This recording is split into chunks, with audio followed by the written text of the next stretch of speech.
सच्चिदानंद बोधाय शिष्य संतापहारिणे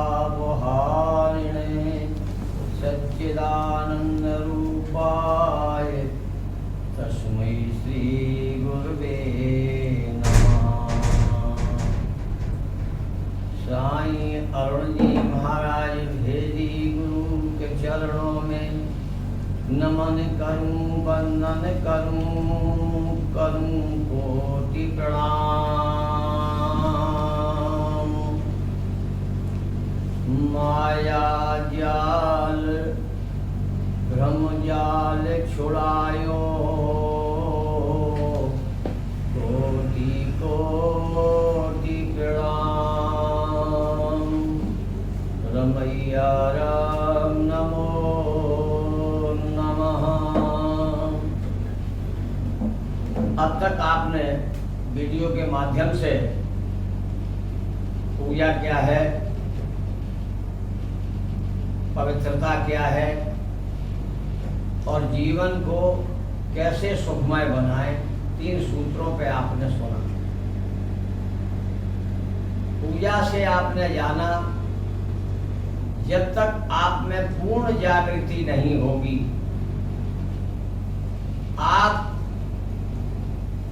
सोए हुए हैं, बेहोशी में किया हुआ कोई कर्म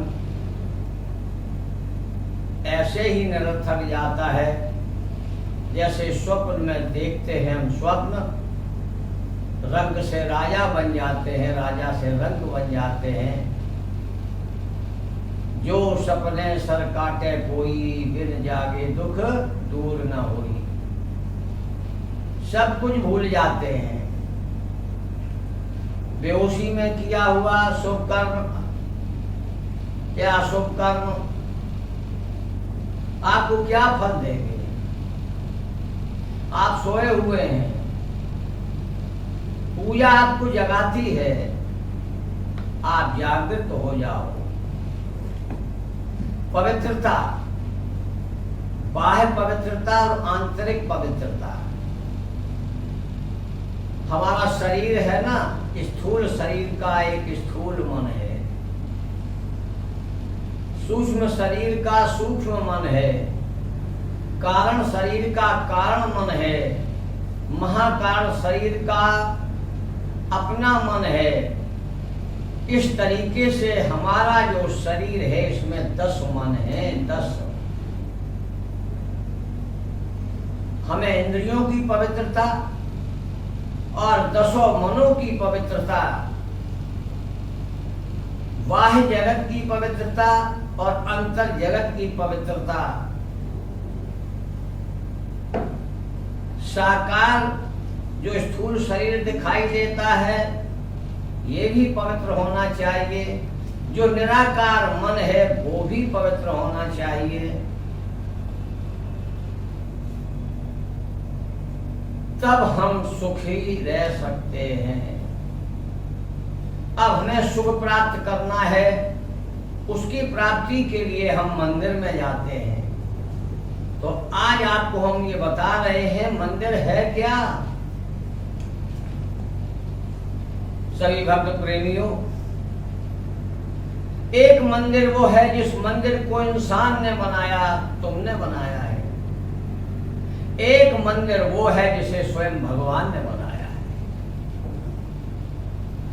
आप अपनी बुद्धि और विवेक से सोचकर देखो, जिस मंदिर को इंसान ने बनाया है वो मंदिर श्रेष्ठ है या जिस मंदिर को भगवान ने बनाया है वो मंदिर श्रेष्ठ है।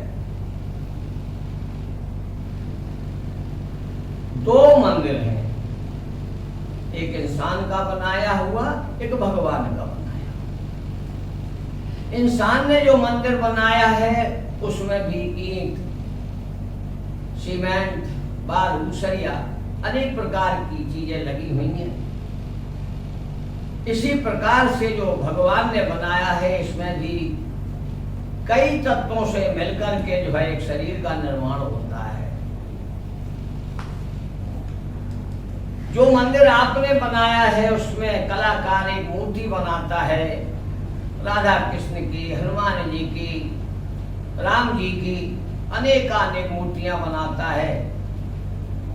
आप अपने भाव के अनुसार उस मंदिर में जिस देवता से आपको प्रेम होता है वही मूर्ति लाकर के प्राकृतिक वस्तुओं से शुद्ध करके आचार्यों के द्वारा मंत्रों के द्वारा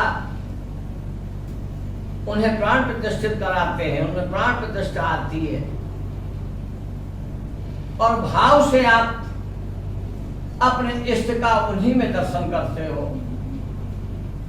उनसे प्रार्थना करते हो। स्थूल शरीर, स्थूल मन, स्थूल मूर्ति की ही पूजा कर रहा है। क्या आपको पता है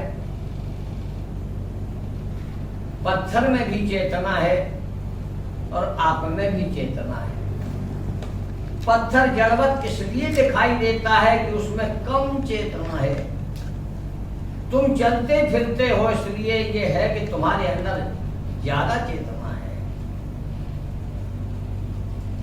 जैसे छोटी गाड़ी चलती है, छोटी बैटरी लगती है, कम माइलेज होता है उसका। बड़ी गाड़ी होती है, बड़ी बैटरी होती है, ज्यादा माइलेज देती है, ज्यादा दूर जाती है। ठीक इसी प्रकार जो भी बाह्य जगत में आपको दृष्टिगोचर हो रहा है सब में चेतना है। जैसे सूर्य एक है लेकिन उसकी किरणें अनेक हैं। उसी सूर्य से हमारे घर में धूप है, उसी सूर्य से आपके घर में धूप है, उसी सूर्य से आपकी जो है ना ऊर्जा आज लेकर के हम बल्ब जला रहे हैं, गाड़ियां चला रहे हैं। सूर्य तो एक ही है, परमात्मा भी एक ही है। लेकिन स्थूल जगत से, स्थूल शरीर से स्थूल की पूजा, एक साकार साकार की पूजा, ये अभी आपकी पहली क्लास है। जब बच्चा पहली क्लास में जाता है तो उसे आ ई सिखाई जाती है तो कोई ना कोई चित्र बनाते हैं। आ से आम है, गा से गाय है, ता से तराजू है, चिन्ह बनाते हैं, प्रतीक बनाते हैं, प्रतीक के द्वारा समझाते हैं कि ये है। तो जो इंसान ने मंदिर बनाया है उसमें जो मूर्ति आपने स्थापित की है वो एक प्रतीक है भगवान का। वो एक पहली क्लास के लिए आपका मन लगे, आपका मन टिके। बिना आधार के आपका मन कैसे टिकेगा?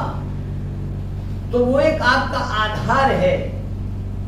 लेकिन ऐसा तो नहीं है कि बच्चे को उसी क्लास में रहना है। आगे बढ़ता है तो वो चिन्ह मिट जाते हैं, अक्षरों का ज्ञान हो जाता है, ओलम लिखने लगता है, इमला लिखने लगता है, निबंध लिखने लगता है। बढ़ते बढ़ते वो एक अधिकारी बन जाता है। इसी प्रकार आप लोगों को भी स्थूल जगत से सूक्ष्म जगत की ओर लौटना होगा। जिस मंदिर में मूर्ति मानकर आप पूजा कर रहे हो वो स्थूल पूजा है। जो भगवान ने मंदिर बनाया है, इस मंदिर के अंदर भी 10 प्रकार की मूर्तियां स्थापित हैं। जितने भी मन हैं सब ये मूर्ति स्वरूप हैं, लेकिन निराकार रूप में रहने के कारण हम उन्हें देख नहीं पाते। और ये स्थूल शरीर मन के ही तो अधीन है, जो दिखाई नहीं देता है और उसके अधीन सारी इंद्रियां काम करती हैं। मन से भूख लगती है, मन से प्यास लगती है, मन बेचैन हो तो नींद नहीं आती और मन चैन में हो तो नींद आती है। समस्त इंद्रियों का रथी जो है वो मन है। पहले एक मंदिर हुआ करता था शिव का, तो शिव की स्थापना होती थी। राम जी का है तो राम की स्थापना होती थी। आज एक मंदिर में ना जाने कितने देवताओं की मूर्तियां स्थापित हैं। जानते हो ऐसा क्यों हो रहा है? आज हम भूल गए हैं, हम अपने परिवार से अलग हो रहे हैं, एक दूसरे से मिलके नहीं रह रहे हैं, एक दूसरे के विचारों में भिन्नता है, दो भाई इकट्ठे नहीं रह पा रहे, माँ बाप बेटा बहू इकट्ठे नहीं रह पा रहे। आज विचारों में कितनी अपवित्रता आ गई। तो देवताओं ने सोचा कि चलो हम ही इनकी समस्या का समाधान करें। चलो हम कई परिवार इकट्ठे अपने एक जगह स्थापित हो जाते, यहाँ लोग आएंगे तो उनके मन में आएगा कि जब एक मंदिर में इतने देवता आकर के रह सकते हैं और झगड़ा नहीं करते, तो क्यों ना हम अपने घर में भी सब इकट्ठे रह करके शांति से रहे, झगड़ा नहीं हो करें। मंदिर में तो पूजा करके आए, 10-15 दीपक जला के ले जाते हैं। एक दिन हमने पूछा, भाई ये 15 दीपक कहाँ लगेंगे? बोले शिव मंदिर जा रहे हैं, वहां अनेक मूर्तियां हैं, सब मूर्तियों के लिए एक एक दीपक लेके जा रहे हैं। जहां अनेकों मूर्तियां हैं और वहां झगड़ा नहीं। देवता समझाते हैं कि जब हम सब इकट्ठे रह सकते हैं फिर तुम क्यों नहीं? क्योंकि तुमने अपने मंदिर को जाना ही नहीं, जो तुमने बनाया उसी मंदिर को सत्य मान बैठे, और जो भगवान ने मंदिर बनाया है वो तुम भूल गए। तुम्हारा शरीर ये मंदिर है, इसके अंदर 10 मूर्तियां हैं, 10 मन हैं जो मूर्ति रूप में बैठे हुए हैं, तुम्हें नहीं दिखाई देते। और बीच में बैठा है शिव, बीच में बैठी है शिव आत्मा स्वरूप, जो तुम हो वही। जब तक तुम बाह्य मंदिरों में प्रतीकात्मक में भाव बनाते रहोगे, पूजा करते रहोगे, अभी बेटा सोए हुए हो, जाग जाओ जाग जाओ। ये सारी पूजा तुम्हारी स्वप्नवत है। जैसे स्वप्न देखते हो, थोड़ी देर के लिए प्रसन्न हो जाते हो कि वाह मैं तो गरीब था, आज राजा बन गया, आज गुरु का दर्शन हुआ, आज हमें राम जी स्वप्न में दिखाई दिए, थोड़ी देर के लिए प्रसन्नता हुए। लेकिन जैसे ही जागे वैसे ही कभी कभी स्वप्न में भयभीत भी हो जाते, लगता किसी शेर ने आके हम पे आक्रमण कर दिया, किसी ने आकर के नेगेटिव ऊर्जा ने हमें दबा दिया, तो हम घबरा जाते हैं, बेचैन होते हैं। लेकिन जैसे ही आँख खुलती है तो पता चलता है ये स्वप्न था। वैसे ही जो तुमने मंदिर बनाया है, भाव अच्छा है, पहली क्लास की पढ़ाई है, प्रतीक से ही तुम्हारी पूजा प्रारंभ होती है। अब मैं तुम्हें समझाता हूं, मंदिर 2 है, एक तुमने बनाया उसमें तुम्हारी आस्था है, या जो मंदिर भगवान ने बनाया उसमें तुम्हारी आस्था है। उसमें भी मूर्तियां हैं और तुम्हारे शरीर के अंदर अंतर जगत में भी मूर्तियां हैं। मंदिर में भी प्रधान शिव है और तुम्हारे अंदर भी प्रधान रूप में, स्वरूप रूप में, आत्मा रूप में परमात्मा बैठा हुआ है। जब तक तुम्हें अपने उस स्वरूप का भान नहीं होगा तब तक तुम जीव बने रहोगे, और जब तक जीव हो तब तक 84 में भटकना निश्चित है। इसलिए सीधी बात और सत्य वचन, मैं सीधी बात कहता हूं, ज्यादा ज्ञान है नहीं, ज्यादा वेदों का अध्ययन है नहीं, बस गुरुओं के माध्यम से जितना सुना मैंने अपने जीवन में, भगवान को तो नहीं देखा लेकिन संतों को देखा है, आचार्यों को देखा है, मैंने सबको वंदन किया है, आज भी करता हूं, सबको प्रणाम करता हूं। सब लोग कुछ ना कुछ तो दे ही रहे हैं, ले क्या रहे हैं? हम सोए हुए हैं, हम जीवावस्था में हैं, हमें जगा रहे हैं। इसलिए कहा है रोजाना भगवान के चरित्रों को सुनो, उनके आचार विचारों को समझो और उन्हें अपने जीवन में धारण करो। जितने तुम शुद्ध विचार अपने जीवन में धारण करोगे वही तुम्हारा धर्म बन जाएगा, वही तुम्हें उच्च कोटि तक पहुंचा देगा। धरा पीता सधर्मा। आज हम किसी की सुनना नहीं चाहते। कोई विद्वान सुनाता है तो तर्क पहले लेके आते हैं। अपनी बुद्धि और विवेक को घर में रख दो। अच्छा है तुम ज्यादा जानते हो, बहुत बढ़िया बात है, लेकिन अपने उस ज्ञान से दूसरे को जगाओ। तर्क मत करो। जिसके पास जितना सामान है उतना ही तो बेचेगा। आपके पास भंडार भरा है, आप बेचिए, कौन रोक रहा है। लेकिन सीधी बात में मैं यही कहना चाहता हूं, ईश्वर के द्वारा बनाए हुए मंदिर को जानो। अपने मन मंदिर में जब तक दीप नहीं जलेगा तब तक प्रकाश होने वाला नहीं है। दूसरे के घर के प्रकाश से आपके घर में प्रकाश नहीं होगा। दूसरा भोजन करे तुम्हारा पेट नहीं भरेगा। जागो और सीधे सीधे रास्ते पर आओ। अभी आपकी पूजा शुरू नहीं हुई है। जब तक आपके अंतर की ज्योति नहीं जलेगी, जब तक आपके दसों मन पवित्र नहीं होंगे, तब तक इसमें कचरा है। ज्ञान भी बहुत बड़ा कचरा है, अज्ञान भी बहुत बड़ा कचरा है। ये बुद्धि विवेक ये परमात्मा के यहाँ नहीं चलते, ये प्रकृति के लिए हैं। ये संसार में काम आएंगे।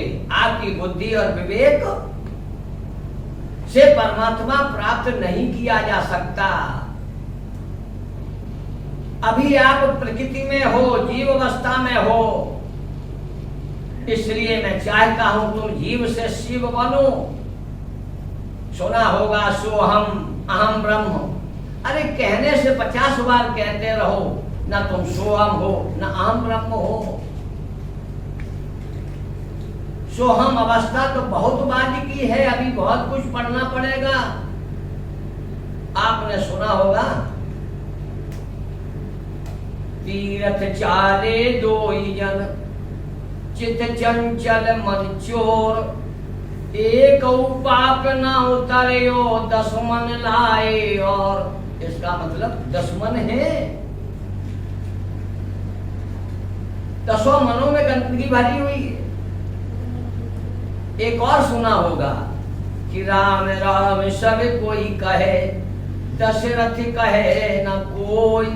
एक बार दशरथ कहे कोटि यज्ञ फल होए। दशरथ का मतलब क्या है? यही 10 मन। रावण के 10 शीश हैं, यही सिखाते हैं। ये 10 मन जो तुम्हें परेशान किए हुए हैं। जब अंतर जगत में ईश्वर के द्वारा बनाए हुए मंदिर में प्रवेश करो और होश में आओ। बाह्य पूजा प्रकृति वस्तुओं से होगी और अंतर में जो ईश्वर ने मंदिर बनाया है वो मन से पूजा आपकी होगी। मन से पूजा, मन से सोचो। अच्छा, तुम्हारे पास धन नहीं, समय नहीं, कोई बात नहीं। परमात्मा को तुम्हारी धन दौलत से लेना कुछ नहीं, क्योंकि तुम्हारे लिए उसने तुम्हें स्वयं दी है। इस जगत में जो भी वस्तु है सब परमात्मा की दी हुई है। तुमने क्या बनाया? ना तुम जल बना सकते, ना मिट्टी बना सकते, ना सोना बना सकते, ना लोहा बना सकते, ना अन्न बना सकते, कुछ नहीं बना सकते। सबका बीज परमात्मा है। बीज परमात्मा ने दिया है।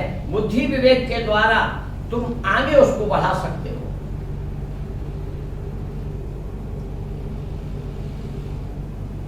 जानना होगा तुम्हारे अंदर भी मंदिर की भांति ही समस्त प्रतिमाएं जागृत हैं। हर इंद्रिय अपना अलग अलग काम करती है। नेत्र देखने का काम करते हैं, सुन नहीं सकते।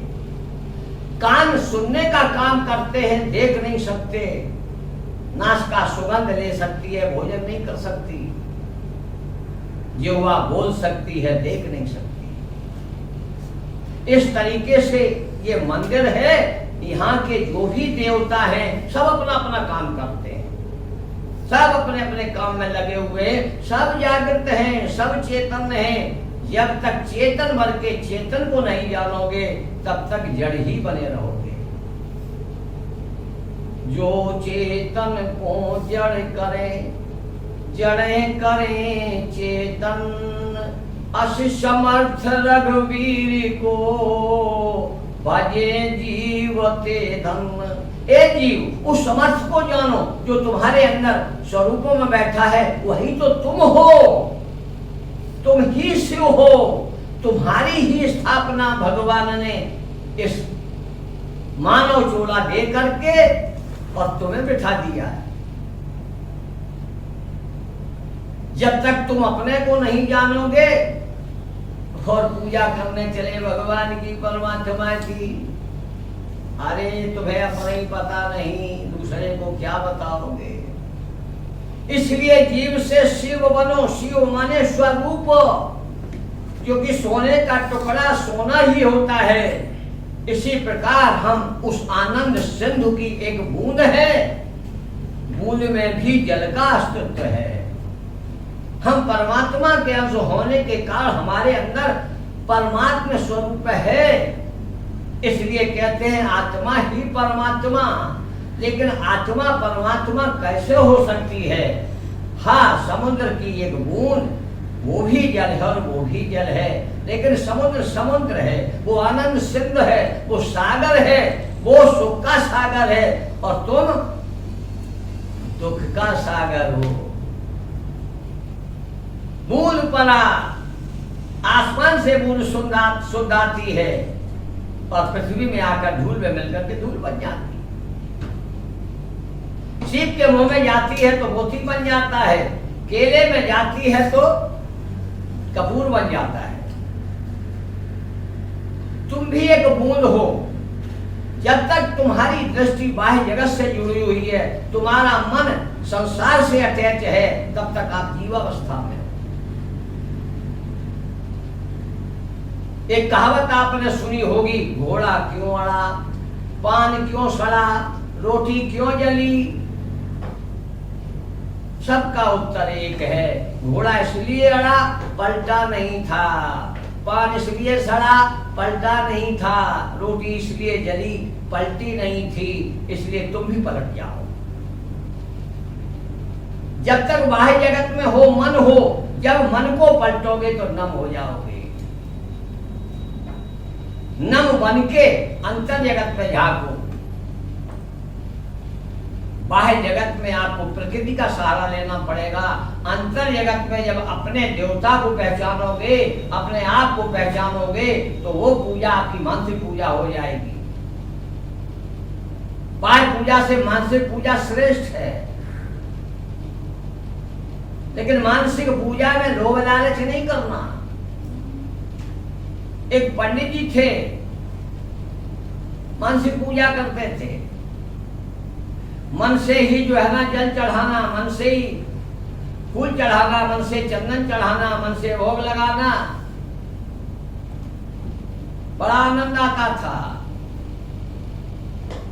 एक दिन क्या हुआ, मन में विचार आया, जब मन से ही सब कुछ करते हैं, कुछ लगता नहीं है, तो क्यों हम स्टील के लोटे में, पीतल के लोटे में, तांबे के लोटे में जल ले जाएं, सोने का लोटा लेके जाएंगे। सोने का लोटा लेकर चले हैं, मन से गंगा जल दिया, आकर के भगवान को अर्पण किया है, पुष्प चढ़ाया, चंदन लगाया, अगरबत्ती लगाई, नैवेद्य का समय आया, मन से ही दूध लाए हैं, कटोरे में रखा, मन से ही जो है शक्कर डाल रहे हैं, किसको मीठा कर रहे हैं। एकदम से जो है ना चित्त वृत्ति भटक गई।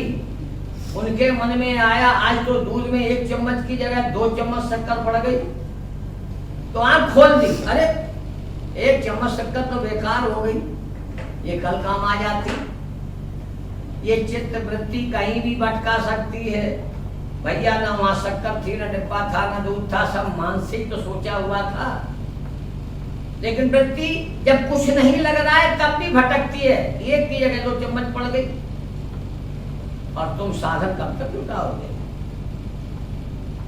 बाह्य जगत में तुम्हें थोड़ी देर के लिए किसी को देख के दया आएगी, लेकिन जब अंतर जगत में उतरोगे, ईश्वर के द्वारा बनाए हुए मंदिर में जब तुम प्रवेश करोगे, तो सकल पदार्थ हैं जब माही, कर्महीन नर पावत नहीं। सारे खजाना परमात्मा ने तुम्हारे अंदर भर दिए हैं।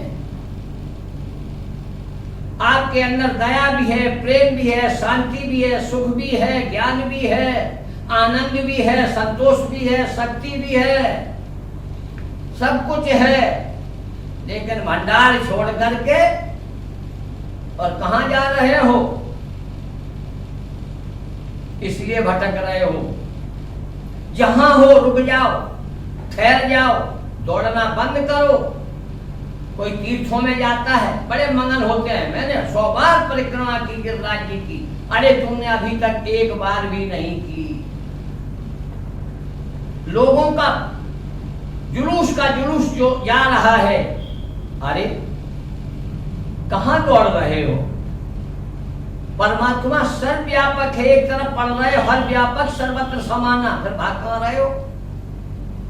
घर में मंदिर है, उस पर विश्वास नहीं है। एक पेड़ पे बेलपत्री तोड़ेंगे, प्रकृति को नष्ट करेंगे, स्थूल को स्थूल से, प्रकृति से पूजा कर रहे हो। भैया कभी सफल होने वाले नहीं हो। जाग जाओ, जाग जाओ।